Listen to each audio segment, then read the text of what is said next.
Juhtimiskeskus on minu arvates ja minu jaoks väga tähtis ja ettevõtte jaoks ka, öeldakse, et ettevõtte süda.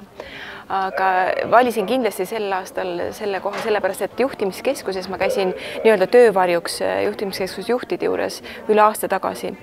Aga mul on kogu olnud plaanis tulla operaatorite juurde ka ja vaadata seda tööd detailselt, kuidas nad teevad, kuidas nad kliendiga suhtlevad, mida mina saan teha oma töös paremini, et neid toetada. Et mul on päris oluline eesmärk täna siin minna sisusse ja kuulata ja näha detaile, kuidas see töö tegelikult käib. Olen jõudnud juba selle vähem kui tunni aja jooksul paar asja enda kõrva taha panna ja lähen panen kirjaga kohe, et mida oleks tarvis teistmoodi teha just juhtimise poole pealt. Mitte töötajate suhtes, vaid mida meie saaks teistmoodi teha.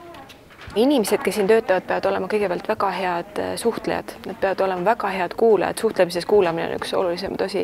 Nad kuulavad, nad oskavad aru saada kliendist, oskavad aru saada probleemist ja pakkuda väga kiiret lahendust. Ja teiseks peab olema väga hea kannatus, et just videooperaatoritega rääkisin, et ta jõuaks väga tähelepanelikult 12 tundi jälgida ekraani. Et need on nagu need 2-3 kõige olulisemat omadust.